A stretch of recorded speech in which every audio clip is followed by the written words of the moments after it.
Hi guys, I'm Adam Wilborn from WhatCulture. And I'm the man with the wonderful floral wallpaper from the DFS. Today I'm going to tell you all about the AEW sort of wrestler that WWE are trying to poach from the promotion. And on top of that, I've got cancelled plans involving Bray Wyatt and Hell in a Cell. Plus the real reason WWE decided to split the New Day and an update on WWE's plans for Lars Sullivan. This is the news. Let's kick things off by talking the AEW wrestler that WWE are trying to pinch, they're trying to poach, they're trying to sweep in with their big old butterfly net, catch that high-flying man out of the sky and take him home to the Capitol Wrestling Center. That man is Ben Carter. That's why I said sort of wrestler in the introduction, because he's not actually signed with AEW. Of course, he was just a major standout, not only in that recent Dynamite match with Scorpio Sky, but if you watch AEW Dark, you know about the match with Lee Johnson as well, and the one with Ricky Starks before that. Ben Carter making big waves in his AEW appearances, and according to Fightful Select, WWE are now making major plays to try and sign the guy. It's also worth noting that he recently appeared on Impact Wrestling Explosion as well, so Ben Carter has broken out in a big way, waiting to sign that deal. That's the Fightful Select report. He, of course, recently gave an interview with Fightful, proper, non-select, just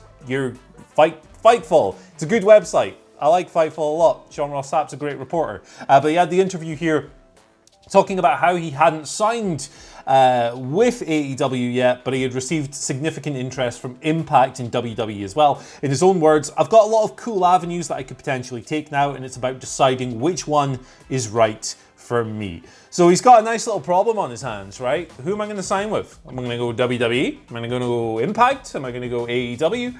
It's an interesting one to weigh up, I think. WWE is obviously the biggest promotion in the game. AEW is the second biggest promotion in the United States. You could probably argue that he might have more opportunities in AEW to be more creatively free and so forth, but he'd probably get similar kind of things like that in NXT. The problem with WWE is always, well, he gets to Raw and SmackDown, what's going to happen then? Impact is a resurgent promotion in terms of buzz and hype. It's a really good show every single week. By all accounts, they treat their talent really well, so that's another cool option for him. It would look kind of weird for AEW. They might have a little bit of egg on their face if they brought this dude in and he goes, see you later. By the end of the day, you got to do what's best for you. And I respect Ben Carter immensely. Yeah, exactly. I think he's one of the hottest free agents, I think, in wrestling today, it's fair to say. He's just burst onto the scene in recent months. Like you say, everyone getting so excited when they see him on AEW Dark. You'd expect, like you say, that he would sign with All Elite Wrestling, considering, you know, they were the ones who initially took a punt on him, and they are the ones who've really showcased his abilities early on, and arguably they're going to really nurture his talent the most as of right now. But like you say, Impact Wrestling have really made a resurgence recently, and, you know, maybe they could be offering him the opportunity to be one of their, you know, leading faces, which probably isn't possible for someone like WWE or AEW to offer right now, at least. And then there's WWE, which, as much as people will roll their eyes, is still WWE. And yes, this industry is, of course, changing. It's changed a hell of a lot over the last 12 months. But when Ben Carter started getting into wrestling, you would assume that when people start wrestling nowadays, they think the end goal is WWE. So yeah. I think he will sign with All Elite Wrestling for the reasons that we've given there. But yeah, we might have a bit of a bidding war on our hands, Andy. Yeah, good for him, man. Like, you know, in an ideal world, if this was pro wrestling 5 years ago, Ben Carter would have another 2 or 3 years or whatever to work on the indies and develop his game even further. Mm-hmm. Kind of similar to what Will Ospreay had when he signed with New Japan. They're in a very similar position. The difference would be that Will Ospreay's New Japan contract allowed him to keep working indies and so forth, pick up that extra seasoning. So you'd like to see that, but the talent grab is mental at the moment. And look, Ben Carter's awesome already. He's still got a lot of growing to do, but he looked fantastic against Ricky Starks, against Scorpio Sky, against Lee Johnson. Good for him. He has earned this. Yeah, I think the added advantage that AEW may well be able to offer rather than WWE is, you know what, you know, you're going to be someone who's going to be featured on Dark. We're not going to immediately chuck you on Dynamite and, you know, push you straight to the moon, in the words of Cameron Grimes. They might be able to offer some sort of flexible contract where he can go off and do some indie dates or work in smaller promotions or whatever, so that might swing it. Anyway, let's move on and talk about the New Day. They have split.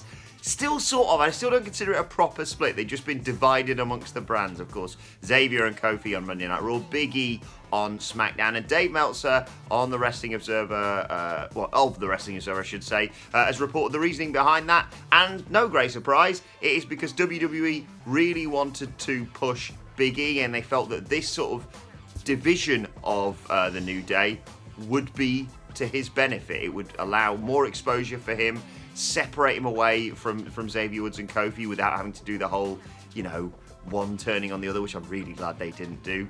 And yeah, as we sort of anticipated, and as me and Hamlet talked about, I mentioned this the other day, go and check out our podcast talking about why the New Day split is a good thing.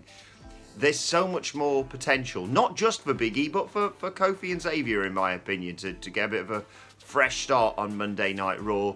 Look, I know a lot of people are pissed off by this, but I don't know, maybe give WWE a chance on this one.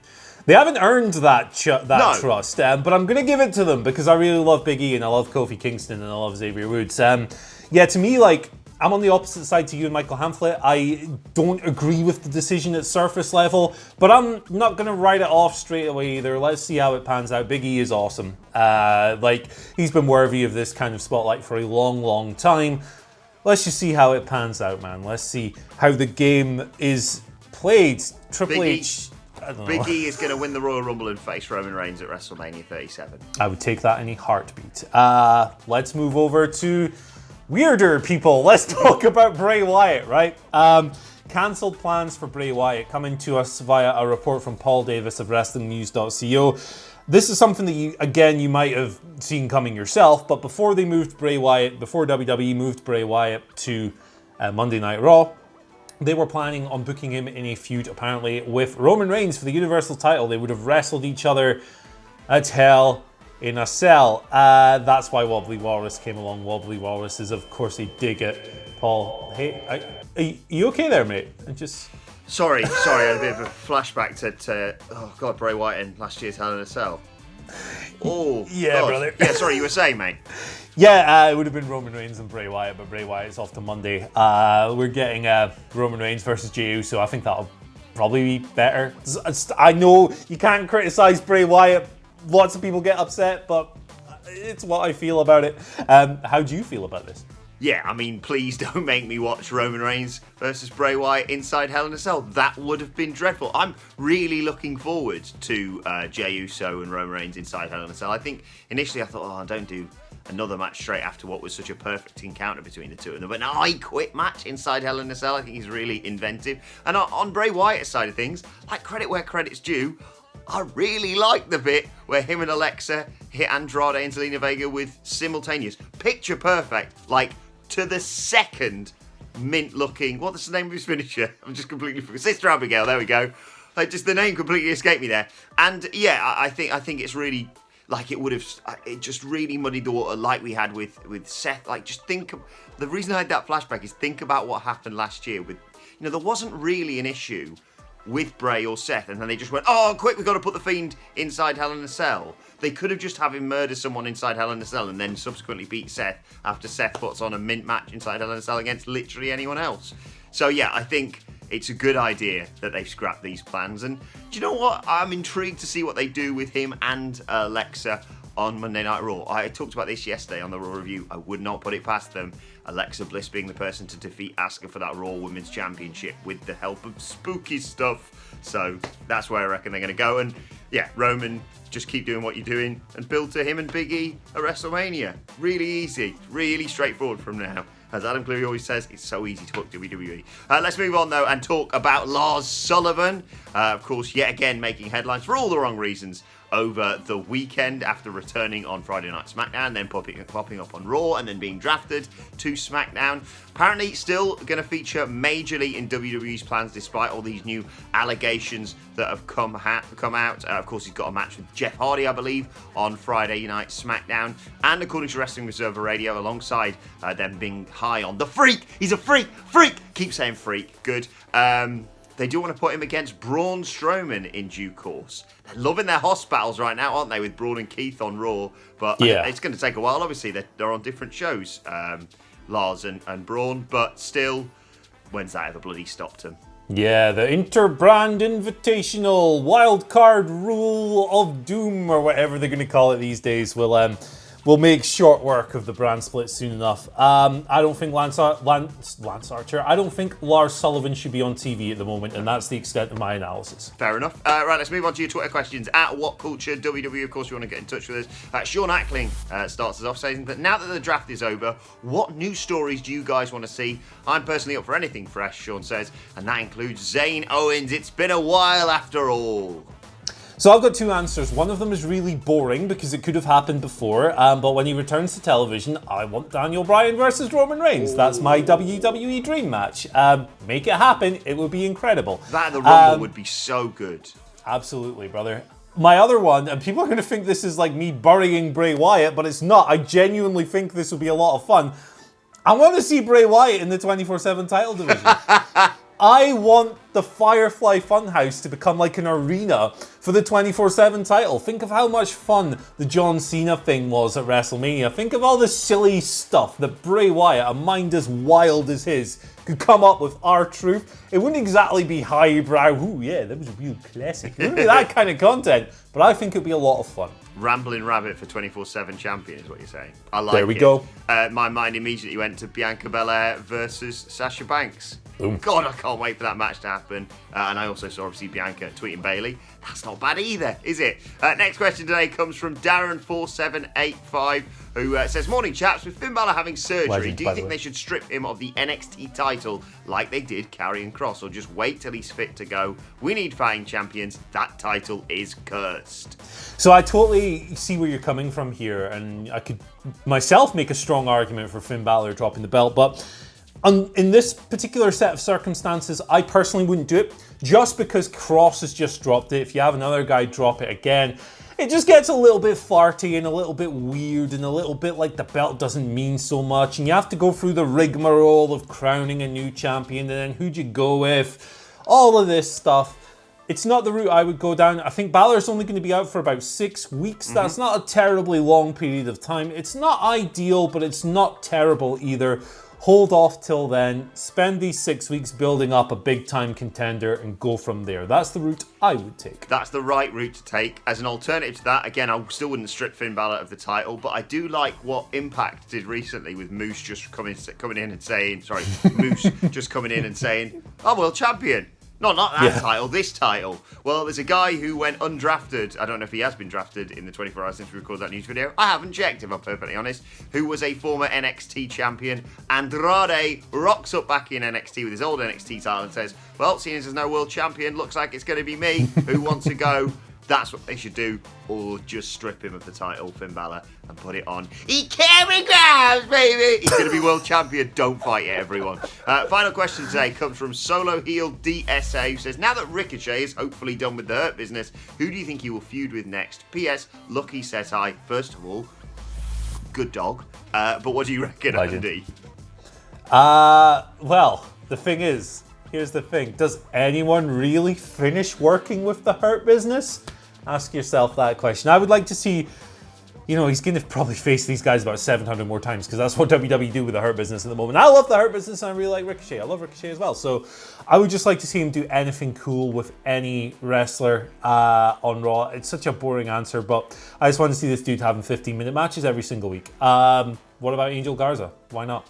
Is he on Raw? I've lost track. He is indeed. Don't worry. It's all over the place at the moment. I was hoping Ricochet was going to get drafted to SmackDown so we could do some mint stuff around the IC title with Sami Zayn, but seeing as he's still on Monday Night Raw, and by the way, what a brilliant tribute to Eddie Guerrero with the chair spot and the swoon.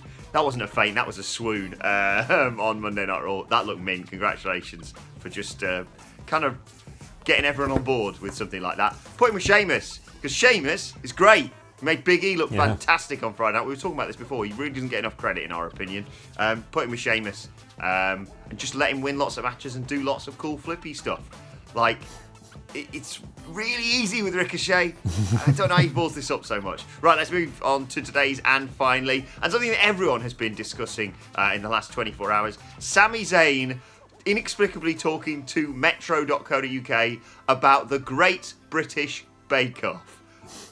There's two worlds I never thought I would see colliding. But off the back of that, Andy, I'm going to ask you and our lovely viewers, which wrestlers would you like to see in which classic British TV shows? Well, I can think of a bunch of them who should probably be on Crime Watch right now. But as for an easy fit on a British TV show, man, I'm going to call back to Pat Sharp's Funhouse, and I'm going to put Bray Wyatt on there because he's already in one Funhouse. He'd thrive in another one, right? Oh God, whole lot of fun prizes to be won. Rambling Rabbit with the twins. Oh my God, that's a great shout. I have to give a nod as well to our lovely editor Ben Roy, who suggested Shotzi Blackheart on Brum. So, yes, he did. I mean, that's the thing. I don't think I can top either of those. I'm just going to say Otis on Blind Date or Take Me Out because look at him. What a guy. Yeah. Oh, what about IRS on Coronation Street? He could free Deirdre Rashid. Yes! Boom! Yes, let us know in the comments though. Which wrestlers would you like to see on classic British TV shows? I will mention the best ones tomorrow. Either mention them in the comments or tweet them to us at WhatCulture WWE. Watch there. In fact, you can follow both of us. You can follow Andy Murray at... You can follow me at Andy H. Murray. The H today stands for Happy Birthday Shaggy 2Dope. I hope on his day of birth that he is finally able to figure out how those effing magnets work. Indeed. Follow me at Adam Wilborn. Follow us all at WhatCulture WWE. Don't forget to like, share, and subscribe, as I said. And let us know your thoughts in the comments. And subscribe to What Culture Wrestling on either iTunes, Spotify, wherever you get your podcast from. Myself and the Dandy Boys previewing the Wednesday Night War a little bit later on today. But for now, my thanks to Andy Murray. Thank you for joining us, and we will see you soon.